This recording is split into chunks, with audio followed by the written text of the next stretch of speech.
Hello, music fans. You're watching the Death by Unicorn channel. We've made it to the end of 2023, so now it's time to talk about my top 25 favorite albums of the year. Of course, I'm going to focus on metal, rock, and prog, as those are the genres that I focus on my channel. Obviously, my favorite genre is prog metal. Most of the list is going to be dominated with prog metal albums. There's some prog rock albums on here, and there's even one post-hardcore album on here. So if you like those genres, stick around and find out what's on my list. Now let's look at some stats before I jump into the list, though. 2023, such a great year for new music. I listened to more new music this year than I've ever listened to in any year before. I listened to 423 new albums in 38 subgenres.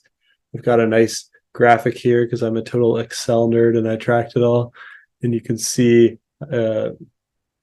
progressive rock is the genre I listen to most with 102 albums, then progressive metal with 83, metalcore with 33. So those are by far kind of the top three genres I listen to. Also checked out quite a bit of black metal, hard rock, post-hardcore, and alternative rock this year, as well as a lot of other genres, subgenres of metal, rock, prog, punk, electronic, jazz, pop, classical, folk, and bluegrass. But like I said, this list will mostly be progressive metal, progressive rock, and a post-hardcore album. Number 25, I've got Ions and their album Counterintuitive. This is progressive metal. It's their second album.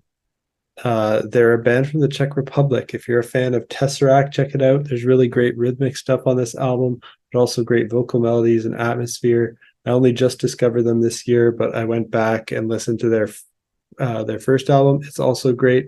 First album is a bit heavier and more extreme than this one, but this one is more melodic and ambient and beautiful. So check it out if that sounds appealing to you. Number 24 is Karmic Juggernaut and Phantasmagoria. This is psychedelic progressive rock. Check out the song Dream Machine for a preview of this. It's the second album by this American band. Also a band I hadn't listened to until this year, but it's prog, so I had to check it out. I was very pleasantly surprised with how great this is and how quirky this album is. It's for fans of the Mars Volta, King Crimson, Thank You Scientist, and Flummox. It sounds like a mix of those bands. Very cool percussion on the song Psycho.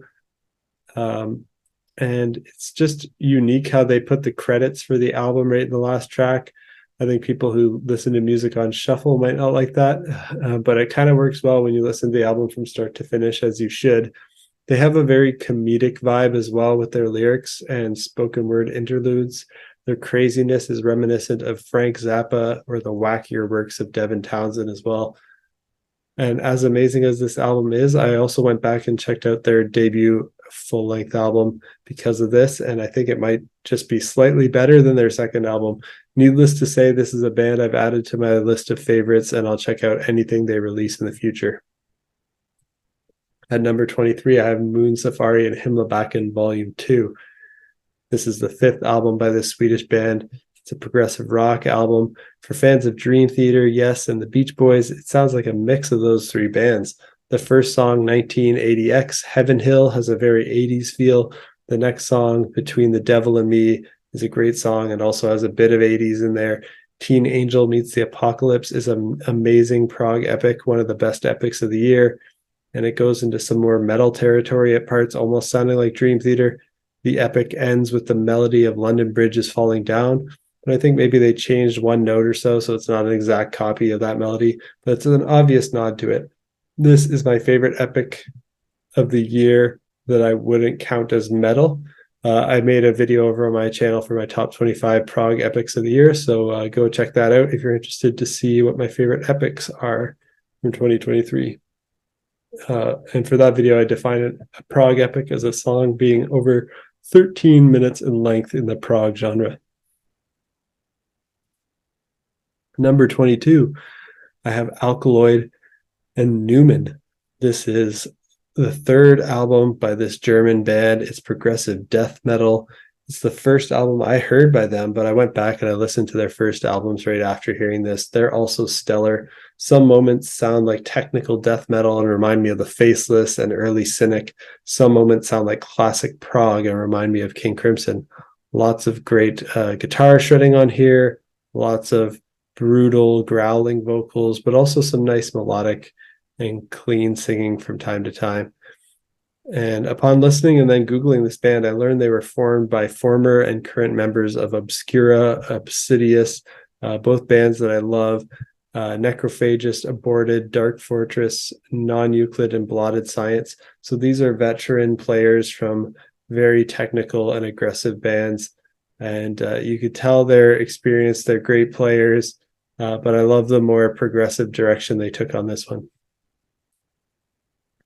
At number 21, I have Aviations with Luminaria.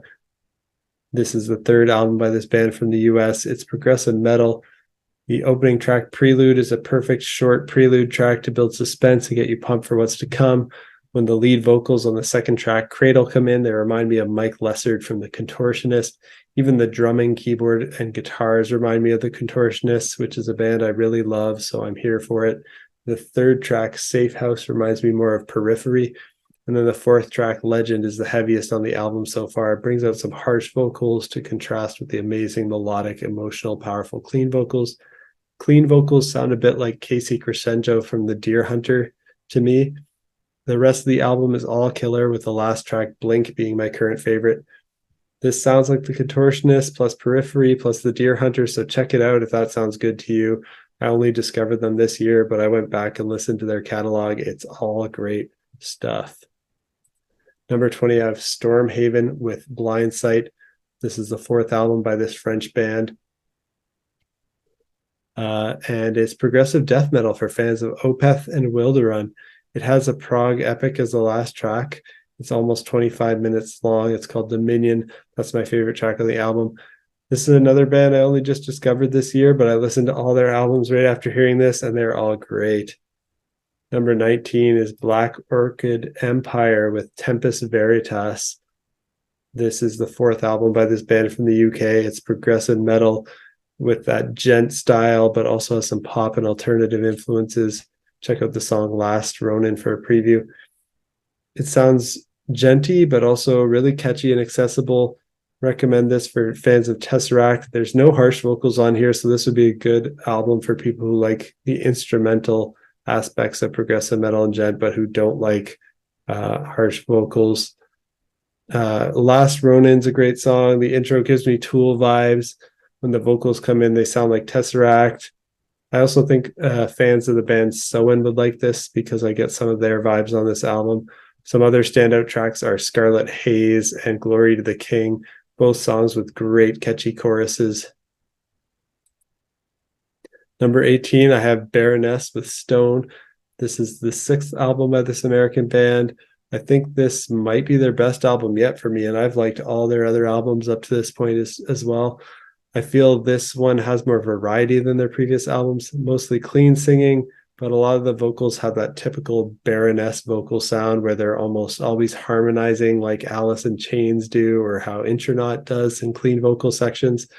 A lot of the guitar playing has that progressive sludge metal or post-metal vibe for fans of Mastodon and The Ocean, but they also have some softer moments that lean more into indie rock, ambient, and post-rock territory, and some psychedelic stoner doom vibes on here too. Check it out if that all sounds appealing to you.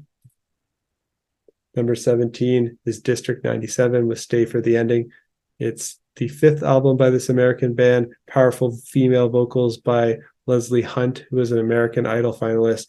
Great to hear someone from that world, a world that usually focuses on simple pop music, join a prog band afterwards. There's also great male and female vocal harmonies on some of the tracks, some chunky metal riffs from time to time, and a lot of the music sounds pretty eclectic. The melodies are atypical, but really fun to listen to. My favorite track is Crossfaded.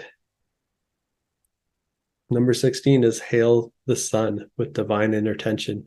This is post-hardcore album on the list. It's my favorite post-hardcore album of the year, but it's got a little bit of progressive rock and math rock influences to it.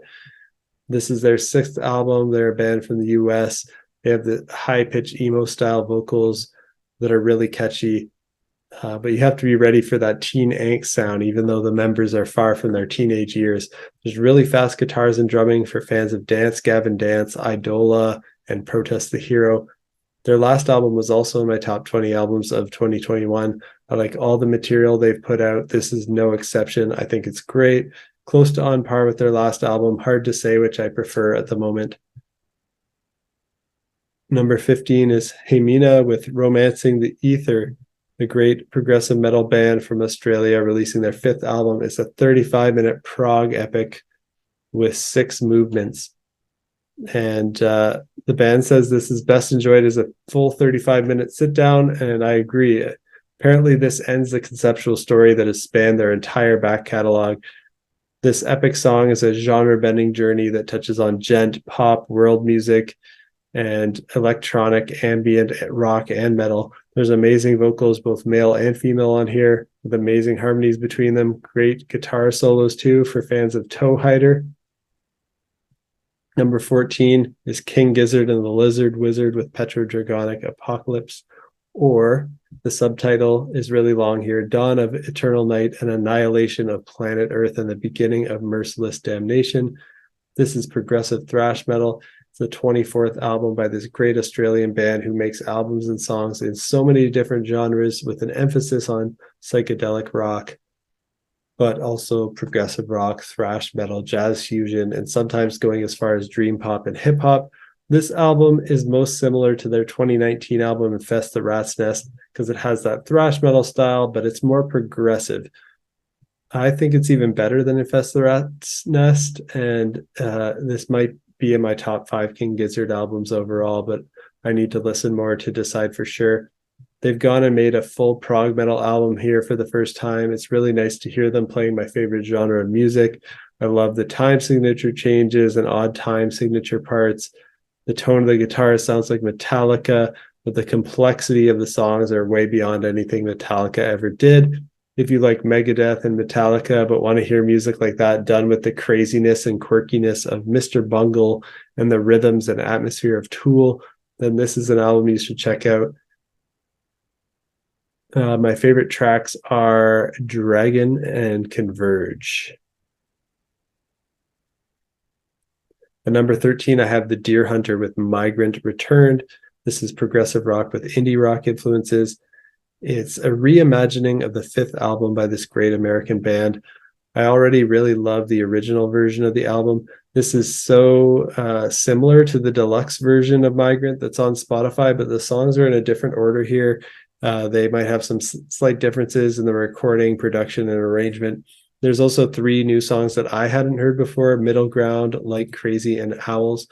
But I found out those were previously released on the Migrations Annex EP, which I didn't listen to before this year. I thought I had heard everything by The Deer Hunter before, but apparently I was missing that.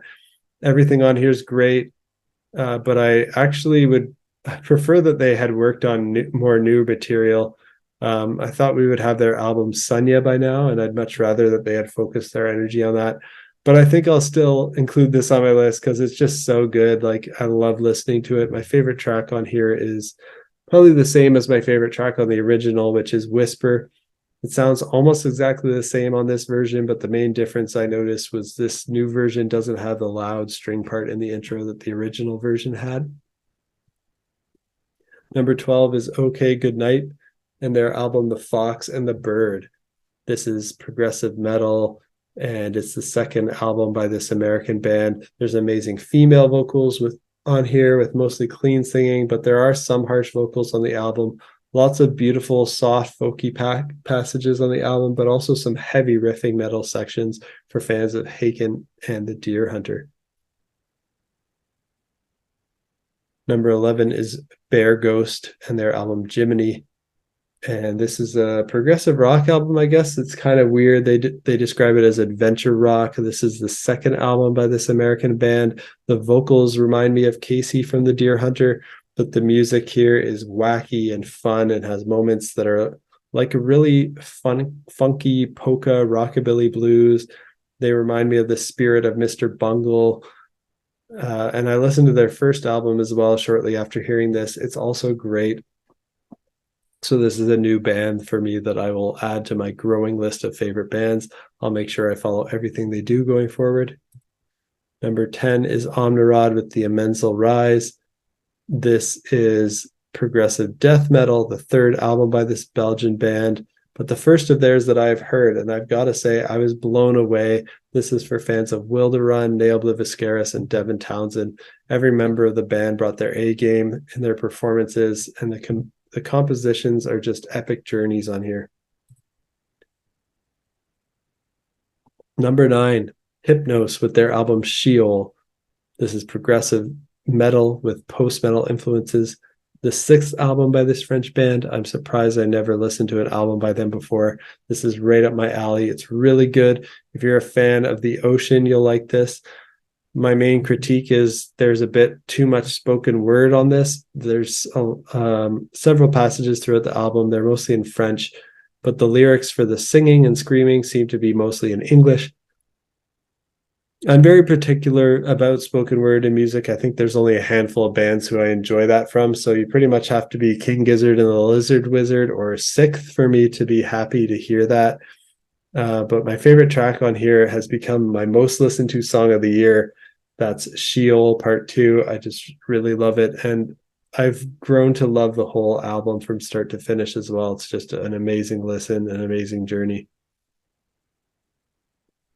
Number 8 is Neobliviscaris with Exul. This is extreme progressive metal, the 4th album by this Australian band. This band is amazing for fans of An Abstract Illusion, Persephone, and Wilderun. They bring the brutality, but they also bring the beauty. They feature extreme harsh vocals, but also clean singing and violin. All 4 of their albums are masterpieces, so it's hard to say where this ranks among them because they're all so close. Even their EPs are pretty great. I saw them live this year, and they were great live as well. Number 7 is The Ocean with Holocene. This is progressive post-metal with some sludge metal influences. Check out the song Atlantic for a preview. It's the 10th album by this German band. Everything they put out has been great. I don't think this is their best work, but it continues their streak of greatness. This is for fans of Cult of Luna and Hypnos. As far as I recall, this is their second softest album that they've ever made. The vast majority of the vocals are clean. The music is slow, peaceful, beautiful, ambient, and hypnotic. There are a handful of moments with harsh vocals where it gets a lot heavier, so you have to be ready for that. My favorite track is Atlantic. It's a slow burn build up. I like the horns on the track, and then the heavy parts near the end are great too. Second favorite track is Parabiosis. Number 6 is Periphery with Gent is Not a Genre, Periphery 5. This is actually their 7th album. Don't let the name fool you. If you count Juggernaut Alpha and Juggernaut Omega as 2 albums, which I do. My first impression is that it's my least favorite of their albums, but it's still a really good album. I'm a big fan of this band, so it's no surprise to see them in my top 10. Almost every year that they put out something, they break my top 10. But on this album, they do more orchestral, electronic, and jazzy breaks in between the genty metalcore intensity and breakdowns. But they also have the odd pop moment as well. Great vocals, but you have to be accepting of that emo style and occasionally the pop clean vocal style, but also harsh screams.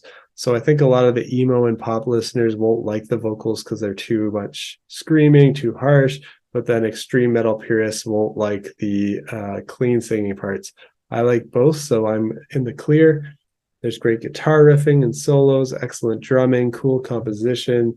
My favorite track here is Zagreus. Now let's jump into the top 5. At this point, these albums are all pretty much masterpieces. Number 5 is The World is Quiet Here with Zon, the 2nd album by this American band. It's progressive death metal. Thanks to the Rhyme Signatures YouTube channel for making me aware of this. I had not heard their first album yet, but I went back and checked it out. It's pretty great too. This is for fans of Between the Buried and Me and Others by No One. Features some great guest appearances from Ki Po Hawk, who toured with Native Construct, a great band that has broken up, unfortunately. Pohawk also played an amazing guest guitar solo in one of my songs on my channel called Periphery, so check that out if you want to see his playing there. And Max Mowberry is also featured on here from Others by No One, another great band. Number 4 is Tesseract with War of Being. This is progressive metal of the gent style, the 5th album from this band from the UK. They're one of the bands who popularized gent along with Periphery and Animals as leaders after the style started with Meshuggah in 6th. And they're in my top 10 favorite bands of all time. I like every album, so I was really anticipating this. As expected, they delivered another banger of an album. I still need to decide how I rank it compared to the rest of their catalog. It's so hard to do that because their first 2 albums, One and Altered State, really blew my mind when I heard them. I still love them to this day, probably with Altered State being my favorite. But the vocals here on the War of Being album by Dan Tompkins are just excellent. He took it up a notch. He was already amazing before. Great mix of harsh vocals and clean singing to match the mixture of heavy, genty guitar riffs and ambient atmospheric guitar parts. Check this out if you want to hear what Meshuggah could sound like if they had beautiful melodic vocals and atmospheric ambient passages. Also for fans of Periphery and The Contortionist. Number 3 is Haken with Fauna, another great progressive metal album, the 7th album by this amazing band from the UK. This was my most anticipated album of the whole year. I love Haken. I saw them live in 2023 on this Fauna tour, and also in 2022 with Symphony X, which was probably my favorite live concert I saw in 2022. And I saw some great ones, including Porcupine Tree, the Mars Volta, Opeth, Mastodon, King Gizzard, and the Lizard Wizard. But everything Haken puts out is top notch. While I think this album might be in my bottom 2 Haken albums, even Haken's weakest album is better than 99% of bands' best albums. This album cements them as the kings of progressive metal, taking that crown from bands like Dream Theater, Symphony X, Between the Buried and Me. My favorite track is Elephants Never Forget. Number 2 is a big surprising one that came out from nowhere. This is No Spoon in their album Opus, an amazing progressive metal album. It's a debut album by this American band. If you're a fan of Dream Theater, Haken, and Devin Townsend, you should check this out. It's the best debut album I've heard all year. I really hope to see their popularity blow up because my mind was blown by how amazing this is. The album features a 15-minute epic song called Within the Realm of Possibility that is just great. It's a concept album, seems to be about a person who sees a murder, but then they realize they can time travel or something like that, and they can go warn the murder victims before it happens. Something like that. That was my interpretation from what I could decipher from the lyrics. I'm more of a music analysis person than a lyrics analysis person. But I like the concept. I love the sound of the music. The playing on here is great. The solos, the riffs, the songs, just the flow of everything, the sequencing of the album, it just flows amazingly. And let's get to number 1. Drum roll, please. We have Avenge Sevenfold with Life is But a Dream. This is a very avant-garde album for Avenge Sevenfold. It's progressive metal, but it's got a lot of influences ranging from classical, metalcore, industrial pop, electronic, jazz, alternative, and hard rock. It's the 8th album by this American band. Now, their last album, The Stage, was previously their most progressive album yet, but this album makes that seem really safe. They're constantly reinventing themselves.